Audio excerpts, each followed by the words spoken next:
नमस्कार, दैनिक सवेरा हरियाणा देख रहे हैं आप। आपके साथ मैं हूं रोहित उत्तम। हरियाणा के मुख्यमंत्री नायब सिंह सैनी ने एक बड़ा दावा किया है। दिल्ली विधानसभा चुनाव को लेकर एक दावा करते हुए कहा है कि इस बार 8 फरवरी को दिल्ली में भाजपा की सरकार बनना लगभग तय है। अपने आप में ही दिल्ली विधानसभा चुनाव को लेकर जहां तैयारियां बीते महीने से ही शुरू थी भाजपा की, और ऐसे में अब चुनाव प्रचार अंतिम छोर पर है और नायब सिंह सैनी भी बीते एक हफ्ते से मैदान में डटे हुए हैं। इसी को लेकर एक बड़ा बयान भी जारी किया है। कहा है कि झूठ की दुकान पर ताला लगेगा, दिल्ली में भाजपा की सरकार बनेगी। ऐसे में 8 फरवरी को दिल्ली में बीजेपी की सरकार बनने को लेकर एक बड़ा बयान नायब सिंह सैनी ने दिया है। दरअसल आपको बता दें कि नायब सिंह सैनी ने कहा है कि दिल्ली के अंदर 8 फरवरी को बीजेपी की सरकार बन रही है। वहां जो झूठ की दुकान पिछले 10 सालों से खुली हुई थी, उसे लोग अब समझ चुके हैं।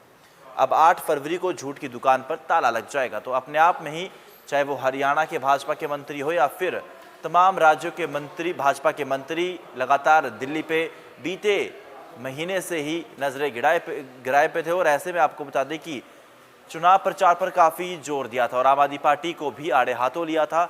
इसी को लेकर अब किस तरह से, आपको बता दें कि नायब सिंह सैनी भी बीते एक हफ्ते से दिल्ली में ही थे और दिल्ली में उन्होंने जमकर चुनाव प्रचार किया और आम आदमी पार्टी को भी लगातार आड़े हाथों लिया। इसी बाबत सीधा सुनाते हैं जो दावा नायब सिंह सैनी ने किया है विधानसभा चुनाव को लेकर, वो सुनिए।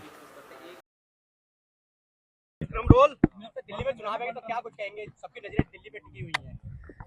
दिल्ली के अंदर 8 तारीख को भारतीय जनता पार्टी की सरकार बन रही है और वहाँ जो झूठ की दुकान पिछले 10 वर्षों से खुली हुई थी, लोग अब उसको समझ चुके हैं और 8 तारीख को झूठ की दुकान पे ताला लग जाएगा।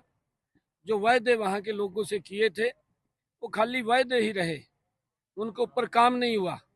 काम अगर हुआ है, उन्हें अपने लिए काम किया है, जनता के लिए कोई काम नहीं किया। दिल्ली के लोगों को आज भी पीने का 10 वर्षों के अंदर गंदा पानी मिल रहा है। उनके सीवरेज ओवरफ्लो हो रहे हैं। गलियों के अंदर सीवरेज के गंदे पानी से गुजर करके आना जाना पड़ता है। वहां के नाले ब्लॉक हैं। जो उसने वायदे किए थे, चाहे उसने ये कहा था कि हम क्लिनिक मोहल्ले के माध्यम से उनको सहायता देंगे। आदरणीय प्रधानमंत्री जी ने आयुष्मान योजना, जो 5 लाख रुपए का एक गरीब व्यक्ति को अधिकार दिया था, उससे वंचित रखा है। आज वो भी समझ रहे हैं 8 तारीख के बाद उन लोगों को 10 लाख रुपए का अधिकार नरेंद्र मोदी और दिल्ली की सरकार देगी। ये उनके जहन में है, क्योंकि ये केजरीवाल लगातार झूठ परोसता रहा है। अगर उसको कोई काम के लिए बोलते थे तो मोदी को गाली देता था, अगर कुछ कहते थे तो एलजी को दोषी ठहराता था। और जब उसने जो वायदे किए और ये बात उसने कही कि मैं 2025 में यमुना की अगर सफाई नहीं की तो मैं वोट मांगने नहीं जाऊंगा, तो किस मुंह से वो जाता? आरोप लगा दिया। अपने ऊपर से गला गारा उतारने वाली बात है। और अब लोगों ने मन बना लिया कि इस प्रकार के झूठे व्यक्ति का दिल्ली में कोई स्थान नहीं है और उसको बाहर का रास्ता दिखाने का काम करें। सर आप चलते रहो जी, चलते रहो।